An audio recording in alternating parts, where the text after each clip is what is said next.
नमस्कार, लक्षवेधीमध्ये आपल्या सगळ्यांचं स्वागत। मी प्रसाद काथे।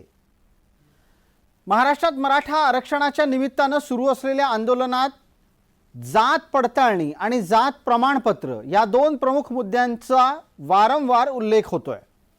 जात पडताळणी कशी करावी याचे नियम स्पष्ट आहेत आणि जात प्रमाणपत्र त्या आधारे कोणाला कशा पद्धतीने दिलं जातं याच्या संदर्भातली मार्गदर्शक तत्व सुद्धा अत्यंत सुस्पष्ट आहेत। असं असताना आता जे मराठे कुणबी होऊ पाहतायत किंवा ज्यांच्यासाठी कुणबी नोंदी सापडतायत त्यांच्या समोर आपापलं जात प्रमाणपत्र मिळवणं आणि त्या आधारे भविष्यात आरक्षण घेणं हे एक पुढचं पाऊल असणार आहे। आंदोलनाचं नेतृत्व करणाऱ्या मनोज जरांगेंचं या निमित्ताने एक नवं आणि ताजं वक्तव्य आलं। त्यांनी असं सांगितलं की मुलाची जात ही आईच्या संदर्भाने सुद्धा मिळू शकते। अर्थात जर समजा आई कुणबी असेल आणि त्यातही अधिकाधिक खोलवर जाऊन त्यांनी संदर्भ दिलाय तो विदर्भातल्या कुणबी मराठ्यांचा। समजा विदर्भातली एखादी महिला लग्न करून मराठवाड्यात आली तर त्या संदर्भाने मुलांना कुणबी होता येईल असाही शोध लावला गेलेला आहे। प्रत्यक्षात जात ही पितृसत्ताक पद्धतीतली बहुतांश भारतवर्षामध्ये लागली गेलेली आणि राबवली जाणारी व्यवस्था आहे। पितृसत्ताक पद्धतीतली ही व्यवस्था कार्यान्वित करण्यासाठी वडिलांचा वंश अर्थात पुढचा आणि मागचा म्हणजे त्यांचे पूर्वज आणि त्यांच्या नंतरचे असे दोन्ही तपासले जातात।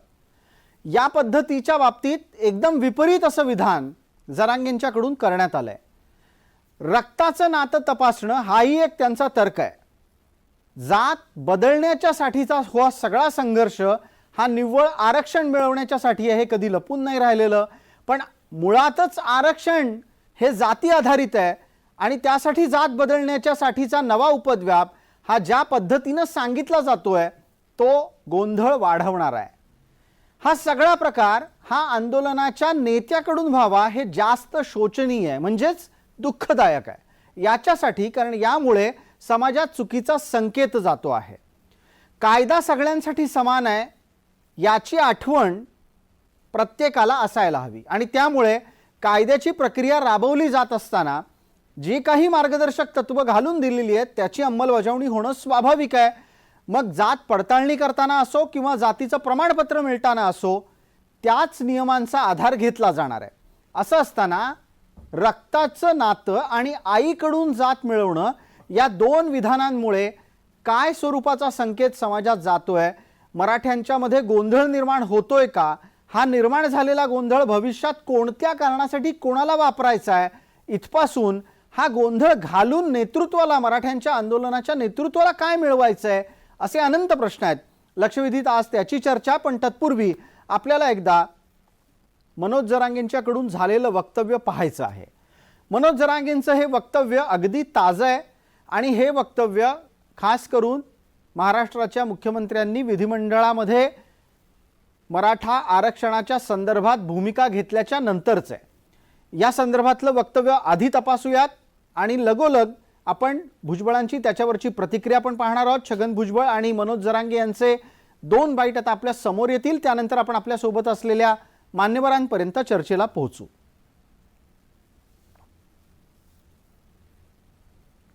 विदर्भातली मुलगी महाराष्ट्रात गेली, मराठवाड्यात, तिच्या पोराला आरक्षणच मिळत नाही, तिला आहे मग तिचं पोराला लाभ कसा घ्यायचा भाऊ? पुरं तुम्ही पाहुणात नाही, हे पाहुणात नाही, मग काय करायचं? आम्ही परत तुमचे दार झिजीत बसायचे?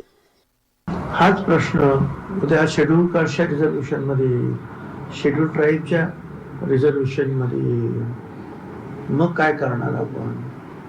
ते जे आहे त्याचा अभ्यास करावा लागेल ना, आणि ते त्या सगळ्यांना मान्य आहे का? ते साधारणपणे जे आहे आपल्याकडे प्रथा आहे की वडिलांचं नाव लावण्याची, वडिलांची जात लावण्याची, असं मला वाटतं।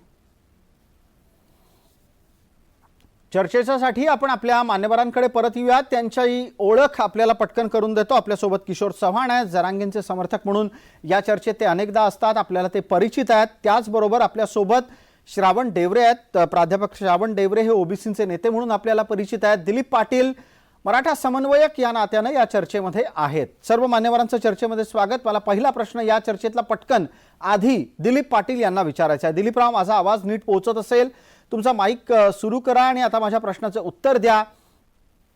जात पडताळणीत एखाद्या व्यक्तीला त्याची जात विशिष्ट प्रकारची नोंदवून घ्यायची असेल तर काय पद्धत अवलंबली जाते? महत्वाचं असं आहे की आतापर्यंत जात पडताळणीमध्ये जर बघायला गेलं तर ब्लड रिलेशन ज्याला म्हणलं जातं, आपण ब्लड रिलेशन म्हणतो. ते ब्लड रिलेशन म्हणजे पंजोबा, आजोबा, त्यानंतर वडील आणि मुलगा. बरोबर. तुम्ही जे मगाशी शब्द वापरला, आपण पितृसत्ताक सिस्टम आपण अडॉप्ट केलेली आहे. म्हणजे पितृसत्ताक त्या पद्धतीने आपण जातो. त्यावेळी मुलगा, आजोबा, पंजोबा, खापर पंजोबा असं ती चौकशी केली जाते ती ह्या पद्धतीने ह्यामध्ये काय काय नोंदी येतात. आता जे नवीन जे काय तुम्ही म्हणता की आईकडची जात वगैरे लावायचं, तर थोडं किचकट आहे. कायदेशीर दृष्ट्या मी काही चौकशी केलं तर सुप्रीम कोर्टाचे देखील याबद्दल गाईडलाईन आहे की ज्या ठिकाणी एक कुठला तर एक आदिवासी भाग आहे जे ज्यांना मातृसत्ताक त्यांनी मानलं गेलं, ते सोडलं तर भारतामध्ये सगळं पितृसत्ताक, आजोबा, पंजोबा अशा पद्धतीने आणि मग मुलगा अशा जाती लावल्या जातात आणि त्याच व्हॅल्यूज ठरवल्या जातात. ही सध्याची पद्धत आहे. आता जे काय नवीन ज्या काही प्रपोजल्स आलेले आहेत, जे काय आहेत त्याबद्दल काय आता आपण पुढे जरा त्यावर चर्चा करूया. बिलकुल. या निमित्तानं चर्चेला पुढे नेताना प्राध्यापक श्रावण डेवरे यांच्यापर्यंत माझा पुढचा प्रश्न असेल. तत्पूर्वी या पितृसत्ताक आणि मातृसत्ताक पद्धतीच्या उल्लेखांच्या बाबतीतला एक तपशील देणं गरजेचं आहे. भारतामध्ये बऱ्याचशा आदिवासी जमातींमध्ये मातृसत्ताक पद्धती आहे. याच्याच जोडीला ईशान्य भारतामध्ये मातृसत्ताक पद्धती राबवली जाते. मातृसत्ताक पद्धती म्हणजे काय तर मुलगी, आई, आजी, पणजी, खापरपणजी, खापरपणजी अशा पद्धतीचं नातं शोधलं जातं आणि परंपरा, प्रथा, संकेत हे त्या पद्धतीनं पुढे चालत जातात. ईशान्य भारतामध्ये पुरुष स्त्रीच्याकडे राहायला जातो. बहुतांश उर्वरित भारतामध्ये स्त्री लग्न झाल्यावर पुरुषाकडे राहायला येते. कारण उर्वरित भारतामध्ये पितृसत्ताक पद्धत आहे. तिथे मुलगा, वडील, वडिलांचे वडील, वडिलांच्या वडिलांचे वडील म्हणजे आजोबा, पणजोबा, खापर पणजोबा अशा पद्धतीची वंशावळ धरली जाते, मोजली जाते. या निमित्तानं प्राध्यापक श्रावण डेवरे यांच्या संपर्कात येऊन आपण पुढचा प्रश्न त्यांना विचारणार आहोत. डेवरे सर, तुमचा माईक सुरू असेल अशी माझी अपेक्षा आणि माझा आवाजही आपल्यापर्यंत नीट येतोय अशी अपेक्षा आहे. हा जो गोंधळ आता घातला जातोय, मी जबाबदारीनं म्हणेन की हा घातला जातोय गोंधळ, की विदर्भातली कुणबी आरक्षण असलेली स्त्री मराठवाड्यात आली तर मराठवाड्यात तिच्या पोटी जन्माला आलेल्या पोरांना आरक्षण मिळत नाही पण आईला आरक्षण मिळतं. तर्क बरोबर आहेत का? असं असू शकतं का? हे पटू शकतं का? नाही, अगदी बरोबर आहे हा तर्क. याचं कारण असं आहे की तुम्ही मगाशी म्हटले की पितृसत्ताक पद्धती संपूर्ण भारतामध्ये 1-2 अपवाद सोडले तर संपूर्ण भारतामध्ये आणि जगात सगळीकडे जी काही अपवाद सोडले तर जगात सगळीकडे पितृसत्ताक पद्धती अवलंबलेली आहे. आणि जात किंवा वंश किंवा धर्म सांगताना किंवा स्वतःची ओळख सांगताना आपण आपलं नाव सांगतो आणि आपल्या वडिलांचं नाव सांगतो आणि त्याच्या यादीची ओळख सांगताना आजोबा, खापर पंजोबा अशी ओळख देतो. आपण कधीही आईच्या माध्यमातून ओळख सांगत नाही, आजीच्या माध्यमातून कधी ओळख सांगत नाही, तर पितृसत्ताक पद्धतीचीच ओळख आपण सांगतो आणि ती सगळीकडे आता समाज मान्य आहे, कायद्याला पण ती मान्य आहे. परंतु इथे आता एक थोडासा किंतु असा निर्माण होतो आहे की काही वेळेस असे निकाल आलेले आहेत की आईची जात ही मुलांना मुलींना मिळाली पाहिजे अशा पद्धतीची. आता याच्यामध्ये उद्देश काय आहे की आंतरजातीय विवाह हे झाले पाहिजेत मोठ्या प्रमाणात आणि डॉक्टर बाबासाहेब आंबेडकरांनी जाती व्यवस्था नष्ट करण्याचा सर्वात मोठा जालीम उपाय म्हणजे आंतरजातीय विवाह हे बाबासाहेब आंबेडकरांनी अॅनिहिलेशन ऑफ कास्ट या ग्रंथामध्ये सांगितलेलं आहे. आता जाती व्यवस्था नष्ट करण्यासाठी आंतरजातीय विवाह, अशा पद्धतीने जर कोणी एखाद्या जोडप्याने जर जाती व्यवस्था नष्ट करण्यासाठी आंतरजातीय विवाह केला असेल तर त्यांना आपण अनेक सवलती देतो. कायद्यामध्ये तशी तरतूद आहे, समाज कल्याण विभागातर्फे पण तशी तरतूद आहे. त्यांना भांडी मिळतात, त्यांना डोनेशन मिळतं, त्यांना लग्न लावून दिलं जातं कधी कधी. आता ही सगळी व्यवस्था आपल्याला माहित आहे. जी, परंतु आता महत्वाचा मुद्दा लक्षात घ्या. आता जे नवीन हे जे काही नौटंकी सुरू झाली आहे, तुमच्या भाषेत सांगायचं तर गोंधळ हा जो त्यांनी सुरू केलेला आहे जरांगेंनी, किंवा त्याच्याही आधी 1993ला जेव्हा ओबीसींना राजकीय आरक्षण मिळायला लागलं आणि ओबीसी माणसं नावी धोबी शिंपी सुतार गावाकडे सरपंच व्हायला लागलेत, जिल्हा परिषदचे अध्यक्ष व्हायला लागलेत, तालुका पंचायतचे अध्यक्ष व्हायला लागले, सभापती व्हायला लागलेत, तेव्हा मराठ्यांना जाग आली आणि म्हणाले आता आपल्याला जर ओबीसी आरक्षण जर बळकवायचं असेल तर सगळे लोकशाही मार्गाने तर काही मिळत नाही, मग आपल्याला गैरमार्गाने ओबीसी आरक्षण बळकावलं पाहिजे. मग त्याच्यामध्ये त्यांनी हा एक आंतरजातीय विवाहाचा त्यांनी एक उपाय शोधून काढला की कुणबी मुलीशी लग्न करायचं, तिला आपल्या घरी आणायचं आणि ती आमची रक्ताची नातेवाईक आहे असं दाखवून मग सगळ्या त्या कुटुंबातल्या पुरुषांना ओबीसी प्रमाणपत्र मिळवायचा हा एक नवा धंदा 1993-94 नंतर मराठा समाजाने सुरू केलेला आहे. आता इथं जात व्यवस्था नष्ट करण्यासाठी आंतरजातीय विवाह होत नाहीये, तर मराठ्यांचं जात वर्चस्व कायम राहावं, ते मजबूत व्हावं, म्हणजे जाती व्यवस्था मजबूत करण्यासाठी आंतरजातीय विवाह केला जातो. आता यांना जर खरोखर एवढं प्रेम असतं आंतरजातीय विवाहाबद्दल तर ह्यांनी कुणबी मुलगीच का पाहिजे तुम्हाला? तुम्ही एखादी एससी मुलीशी लग्न करा, एखाद्या आदिवासी मुलीशी लग्न करा, एखाद्या पारधी मुलीशी लग्न करा. ते का करत नाही? तर तिथे स्वार्थ फक्त कुणबीच मुलगी पाहिजे. स्वार्थ साधण्यासाठी आपली जात, आपलं जात वर्चस्व, मराठ्यांचं वर्चस्व, जात वर्चस्व टिकून ठेवण्यासाठी, ते मजबूत करण्यासाठी हा आंतरजातीय विवाह केला जातो. याला कधीही समाज मान्यता मिळणार नाही आणि न्यायालयीन किंवा कायदेशीर मान्यता सुद्धा याला मिळायला नाही पाहिजे, हे आमचं मत आहे. ठीक आहे देवरेजी, आपण जो सगळा तपशील दिलेला आहे त्या अनुषंगानं एक दोन संदर्भ आपल्या समोर देणं गरजेचं आहे. या चर्चेत त्याचा आपण अंतर्भाव निश्चितच करतो आहोत आणि त्याला संदर्भ कसा आहे तर आईची जात मुलाला मिळण्याच्या बाबतीतला. आपल्या सगळ्यांना विमल मुंदडा माहीत असतील. विमल मुंदडा केजच्या आमदार होत्या. विमल मुंदडांच्या मुलाच्या प्रकरणामध्ये एक न्यायालयीन खटला झाला.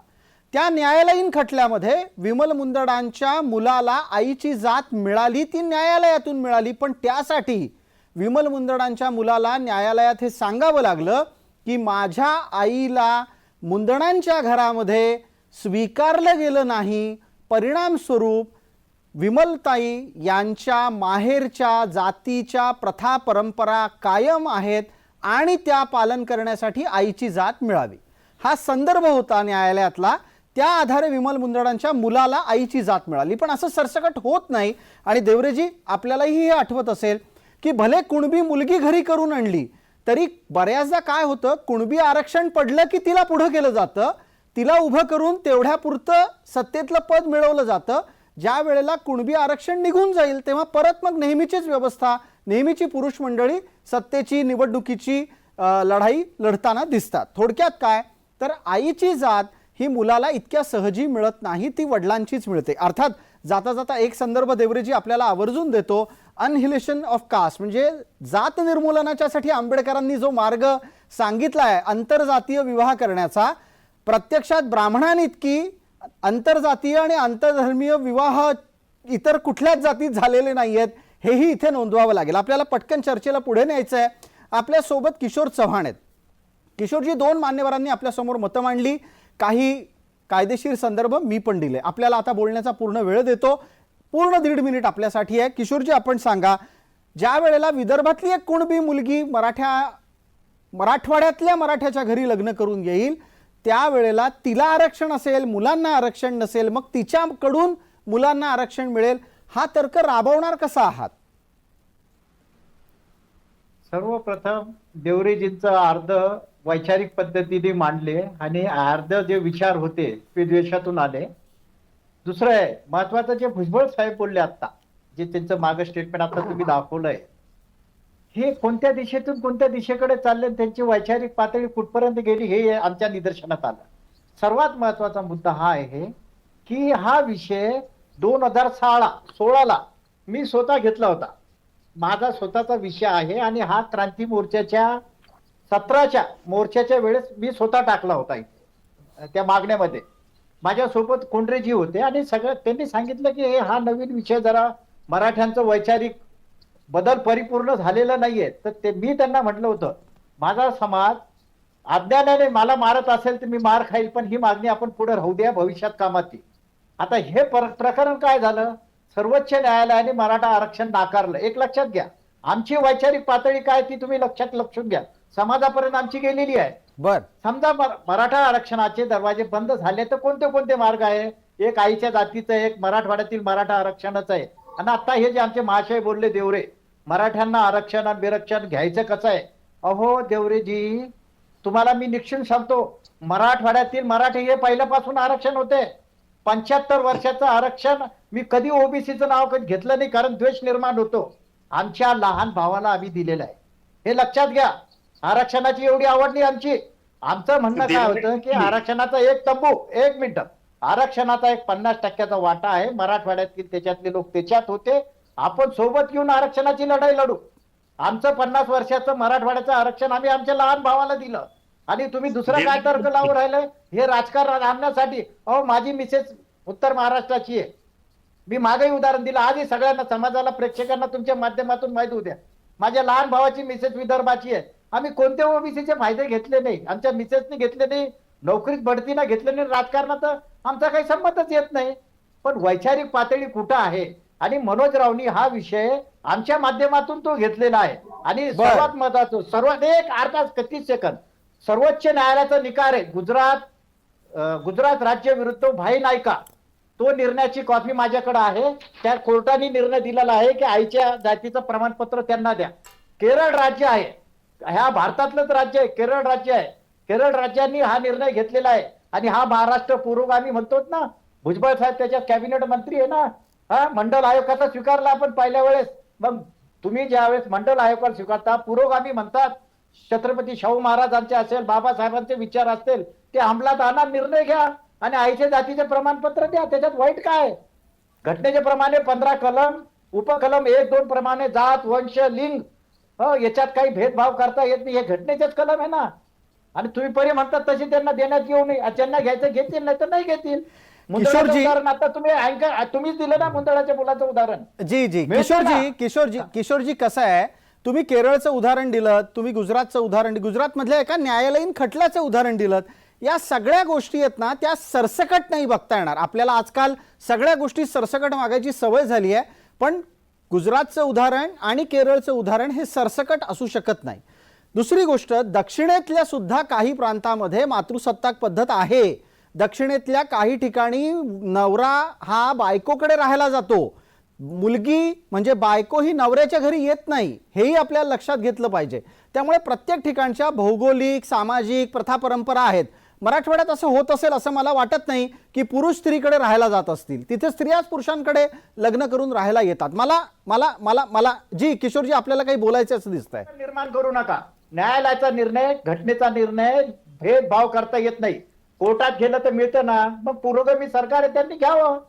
काय फरक पडतो? पुरोगामी एक तुमचा हा तर्क घेऊन पटकन देवरेंपर्यंत पोहोचूयात. प्राध्यापक श्रावण डेवरे, आपण याच्यावर खुलासा करावा की न्यायालयात गेलं तर मिळतं, मग न्यायालयात जावं आणि मिळवून द्यावं, हे इतकं सोपं आहे का?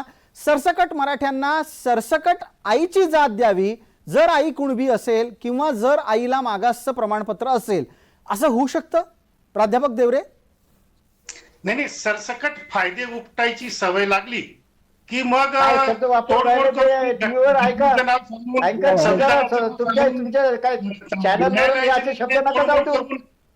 स्पष्टपणे न्यायालयाचे निर्णय हे त्या राज्यातील प्रथा परंपरा किंवा त्या जातीच्या, त्या समाजाच्या प्रथा परंपरेप्रमाणे विचार करून मग न्यायालयाचे निर्णय दिले जातात. सरसकट निर्णय दिले जात नाहीत हे माहीत असताना सुद्धा केवळ आपल्याला सरसकट फायदे मिळायला पाहिजेत म्हणून काहीतरी तोडमोड करून मांडायचं याला काही अर्थ नाही आहे. सगळ्यात महत्वाचा मुद्दा हा लक्षात घेतला पाहिजे की महाराष्ट्रात किंवा मराठवाड्यात जर असं कुठं काही मातृसत्ताक पद्धत असेल, स्त्री सत्ताक पद्धत असेल आणि आईच्या वंशावळीवरून मग जर तुम्हाला जात सिद्ध करायचा जर निर्णय झाला असेल तर मग ती वेगळी गोष्ट आहे.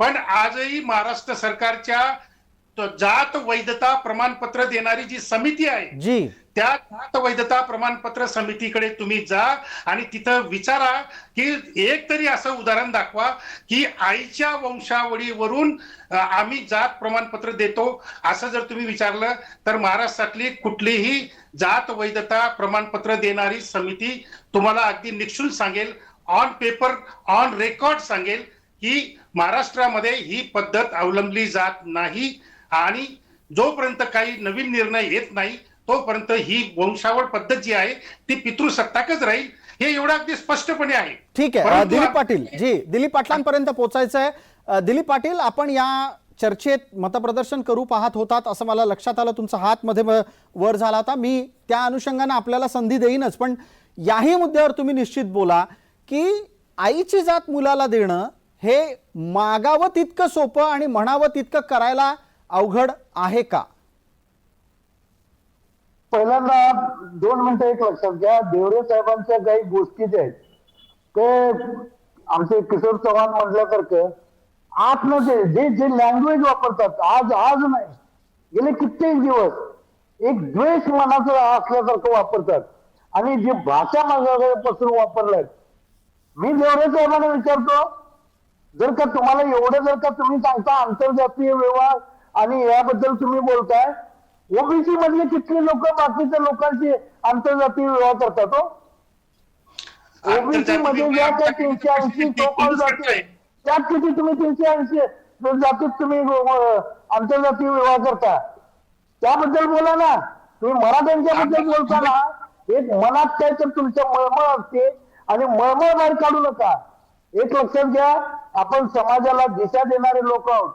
आपल्याला चांगलं आपलं बोलणं हे समाज ऐकतोय, प्रत्येक घटक ऐकतोय, सर्व प्रकारचे शिक्षक आणि महिला ऐकतात. ठीक आहे. भाषेवर आणि वैच्या विचारावर जरा संयम बाळगला पाहिजे. नंबर 1, आता जे आपण जे विचारलं की हे फिजिबल आहे का, फिजिबल 2-3 प्रकारांना बघितलं पाहिजे की जर का मग मुलीच्या आहेत त्या मुलीकडे आलेलं जर का जे ओबीसी जे प्रमाणपत्र असेल ते तिच्या आईकडून आले का तिच्या वडिलाकडून? म्हणजे एकदा मुलगी घेताना वडिलांच्याकडून घेणार आणि फॉरवर्ड करताना आईकडून घेणार आणि स्वतःच्या मुलाला देणार की ती वडिलांच्याकडून घेणार आणि स्वतःच्या मुलाला देणार? हे बघा, कायदा जर का करायचा म्हणला तर एक किचकट कायदा आहे, त्याच्यात बऱ्याच गोष्टी आहेत. कारण एक लक्षात घ्या, मी तुम्हाला दुसरं महत्वाचं सांगतो, तुम्ही पितृसत्ताक सारखा कायदा केला आणि जर का वंशावळी जर का त्या पद्धतीने नोकरीसाठी राजकारणासाठी जर का तुम्ही आईचं जर का नाव लावून केलं तर मग तुम्ही वडिलांच्या प्रॉपर्टीवर हात धुणार का? महत्वाचं आहे. आईचं पण घेणार आणि वडिलांचं पण घेणार, असं दोन्ही करणार का? कायदा एक लक्षात घ्या, कायद्यामध्ये जात असताना आपण सर्व बाजूने विचार केला पाहिजे. सहज शक्य आहे का? तर तेवढं सहज शक्य नाही. खरं होऊ शकतं का? तर फार किचकट आहे. होऊ शकतं, नाही होऊ शकतं, त्यात डाऊट आहे. काही लोक सांगतात की ज्या जातीमध्ये आहेत केरळमध्ये पण आहे. खरं लक्षात घ्या, केरळमध्ये आता म्हणजे मी भरपूर केरळमध्ये फिरलोय, राहिलोय तिथं. खरं जरी म्हणत असले काही पितृसत्ताक तिथं जे आहे ते प्रॉपर्टीसाठी फारसं लागू नाही. केरळमध्ये ज्या ठिकाणी जाते त्या उलट बोललो मी, मातृसत्ताक. तर पितृसत्ताक आता फक्त ते ऑन पेपर राहिलंय की आमच्या आईचं हे झालं. तर जे आता जे चालू आहे त्या ठिकाणी वडिलांचीच प्रॉपर्टी मुलग्याला येते, लक्षात घ्या. आणि आमच्या किशोर भाऊनी बरोबर सांगितलं, कारण किशोर भाऊ बऱ्याच ठिकाणी त्याने कोर्टामध्ये जसं जे म्हणला सरसकट यासाठी किशोर भाऊनी सरसकट मराठा म्हणून त्यांनी याचिका दाखल केली. त्यांची याचिका जी कोर्टात आहे, जे आज संभाजीनगरच्या म्हणजे ज्याला आपण औरंगाबाद हायकोर्टात म्हणतो, जी त्या ठिकाणी सरसकट मराठा करा म्हणून त्यांची याचिका आहे ऍक्च्युली, तसं बघायला गेलं तर. जी त्याच्यातही ही मागणी त्यांना मांडता येईल. पण आता दिलीपरावांनी जो महत्वाचा मुद्दा मांडला त्यावर श्रावण डेवरे आणि किशोर चव्हाण दोघांच्याही कडून मतप्रदर्शन घेतो पटकन. मुद्दा आता किशोर चव्हाण आपल्यासाठी आहे. तुम्हाला जर आईची जात हवी असेल तर आईला ती जात कुणाकडून मिळाली हेही तपासावं लागेल. आईला जात आणि त्या निमित्तानं आईचं मागासलेपण हे वडिलांकडून आलं असेल तर मग ते फक्त स्वतःच्या सोयीसाठी आईच्या वडिलांकडून आलेलं मागासलेपण पुढं मुलाला द्यायचं आणि आईच्याकडून समजा नसेल मागासलेपण आलं तर ते सोडून द्यायचं. इतका गोंधळ होईल याच्यामुळे मला असं वाटतं. आणि अशा प्रकारच्या गोंधळामुळे ज्या जात पडताळणीच्या प्रक्रिया राबवू पाहताय आता तुम्ही थोड्या दिवसांनी, त्यात अजून अडचणी निर्माण होतील. किशोरजी, एका मिनिटात आपलं उत्तर अपेक्षित करतो. सर्वप्रथम देवरे साहेबांनी, साहेब म्हणतो मी त्यांना, देवरे साहेबांनी सांगितलं की महाराष्ट्राच्या कोणत्याही जिल्ह्यातून आईचे जात प्रमाणपत्र दिलं गेले नाही. मी नगरचं सांगतो, नगरमध्ये अशीच केस आली होती. त्या केसमध्ये जात पडताळणी समितीने वरिष्ठांची चर्चा करून घटनेचं कलम करून आईच्या जातीचं प्रमाणपत्र त्यांना दिलेले नंबर आहे. मला काय म्हणायचा मुद्दा, घटनेला मान्य असेल, घटनेला सुसंगत असेल, कायद्याला सुसंगत असेल, घटनेची मर्यादा पाळून आपण मागणी करत असेल आणि त्याच्यातला जाती अंताचा लढा दूर होत असेल आणि काही मराठ्यांना यांच्या भाषेत काही मराठ्यांचं भलं होत असेल, यांना पावलं जात नसेल आणि मिळत असेल, आजही मिळतं. मी तुम्हाला सांगतो, आजही कोर्टात माझं सांगतो ना, मी माझ्या मिसेस आहे ना, ह्या कुंभी आहे, मी कोर्टात गेलो तर माझ्या मुलांना मिळेल. मागणी आमची काय आहे, जाती अंताचा लढा लढताना किंवा तुम्ही सगळ्यांना द्या. आता मराठा आरक्षण तर आम्ही आता कुंभी म्हणून आम्हाला मिळालंच आहे. 54,856 प्रमाणपत्र मिळाले, त्याला गुणिले 5 करा. आम्ही मराठे पहिल्यापासून ओबीसीत होतो, आता ओबीसीत आलो, तो मुद्दा राहिलाच नाहीये. आता जाती अंताचा लढा हे विचारवंताची आम्ही चर्चा करतो देवरे साहेबांची. ठीक, तुम्ही कधीतरी चांगला विचार करा. मला एक सांगा किशोर चव्हाण, आपण वारंवार या गोष्टीचा उल्लेख करता आहात, प्रश्न थोडासा वैयक्तिक आहे पण चर्चा तुम्ही स्वतः सार्वजनिक केली आहे म्हणून विचारतो. आपल्या पत्नी जर कुणबी आहेत तर तुमच्या मुलांच्या जाती काय लिहिल्या आहेत तुम्ही कागदावर? हे खरा प्रश्न, याच्यातून चांगला विचार जाईल. माझ्या मुलाच्या याच्यावर जात मराठा म्हणून लिहिली नंबर 1, पण माझ्या मुलाला आईच्या जातीचं सर्टिफिकेट असेल, माझा मुलगा कोर्टात गेला असेल तर कोर्ट त्याला आईच्या जातीचं प्रमाणपत्र देतं. ही सत्यता कोणी नाकारू शकत नाही. ठीक आहे, आपण वेळ मर्यादेत चर्चा आटोपली घेणार आहोत. मला श्रावण डेवरेंपर्यंत पोहोचायचंय. श्रावण डेवरे, माझा परत तोच मुद्दा असणार आहे की हे जेवढं सांगितलं जात आहे, बोललं जात आहे, तेवढं ते सहज सोपं आहे का? नाही, सहज सोपं नाही आहे. मी तुम्हाला मगाशी पण मी तेच सांगितलं की किशोर चव्हाणांनी जर स्वतःच्या मुलांच्या सर्टिफिकेटवर जर मराठा लिहिलं असेल तर त्यांच्या घरामध्ये पितृसत्ताक पद्धत आहे हे त्यांनी स्वतः सिद्ध केलेलं आहे. आणि कोर्टामध्ये हा मुद्दा उपस्थित होणारच. जर त्यांच्या मुलांनी जर कोर्टामध्ये जाऊन मिळवायचा प्रयत्न केला आईच्या नावाने तर हा मुद्दा उपस्थित होणारच की वडिलांनी तुमच्या सर्टिफिकेटवर वडिलांनी मराठा का लिहिलं बाबा, कारण तुमच्या कुटुंबात पितृसत्ताक पद्धत आहे. मग ही अचानक फायदे उपटण्यासाठी अचानक आईची जात तुम्हाला कसं काय आता आठवायला लागली? बिलकुल. आणि एक आणखीन मुद्दा याच्यामध्ये श्रावण डेवरेजी, एक आणखीन मुद्दा याच्यामध्ये असा आहे की इतके वर्ष ज्यांना मराठे कुणबी वाटत होते त्या किशोर चव्हाणांच्या घरात त्यांची पोरं मराठा लिहितात, ती का मराठा कुणबी लिहित नाहीत? हाही मुद्दा आहे की? मी तेच म्हणतो, ते कुठल्याही कोर्टात जावो, सुप्रीम कोर्टात जावो, हायकोर्टात जावो, तिथं हा मुद्दा उपस्थित होणारच आहे की तुम्ही स्वतःच तुमच्या मुलांच्या जातींचं जर आई असतानाही तुम्ही वडिलांची जात मराठा जात सर्टिफिकेटवर लावली आहे तर तुम्हाला आता अचानक आईची जात का आठवते आहे? फायदे उपटण्यासाठी आठवते आहे का? असा मुलगा मागत देवरे साहेब, कायद्याचं ज्ञान नसेल तर सांगतो, वडिलांनी लिहिली, वडील पोरं लहान होते, आज मुलांना अधिकार आहे आईचा किंवा बापाच्या जातीचा लिहिण्याचा अधिकार मुलांना दिलेला आहे, कायद्याने घटनेने दिलेला आहे. बर, काही म्हणजे विचार बडबड नका करू, कायद्याचं ज्ञान टीव्हीवर चर्चा चालू आहे आपली आणि पुढच्या वेळेस बोलू नका यांना, नाही तर आम्ही येत नाही. कारण विचारलं जातं सुप्रीम कोर्टात, हायकोर्टात कारण विचारलं जातं की काय कारण आहे आणि ते कारण जाता ठीक आहे. मला याच्यात जाता एक दिलीपरावांकडून 1 मिनिट घ्यायचं आहे. दिलीपराव, या सगळ्या गोंधळामुळे मराठा समाजाच्या आरक्षणाचा लढा अधिकाधिक किचकट बनेल का? पटकन 1 मिनिटात. हा 100% आता असं आहे की वेगवेगळ्या पद्धतीचे वेगवेगळे जर पर्याय पुढे आले तर लक्षात घ्या. पहिल्यांदा आपण म्हणत होतो की मराठवाड्यातल्या कुणबींना आपण हे दिलं पाहिजे, त्यानंतर सरसकट मराठवाड्यातल्या ना कुणबी सर्टिफिकेट द्या, नंतर अखंड महाराष्ट्रातल्या सर्वांना कुणबी सर्टिफिकेट द्या म्हणून आलं. त्यानंतर आता वेगवेगळे नियम यायला लागलेत, कारण कोकणातले वेगळे आहे, ठीक आहे. पश्चिम महाराष्ट्रातलं वेगळं आहे. आता महत्वाचं आता असं आहे की हे कन्फ्युजन आता परत कायदेशीर आपण त्याला निघालो. हे सगळ्यात हे काय आहे की आता ज्याच्यासाठी लढा चालू झाला, जे म्हणजे विदर्भातले सॉरी मराठवाड्यातले जे मराठा आहेत त्यांच्या हे नोंदी मिळत नव्हत्या, त्यांना न्याय मिळण्यासाठी हा लढा चालू झाला.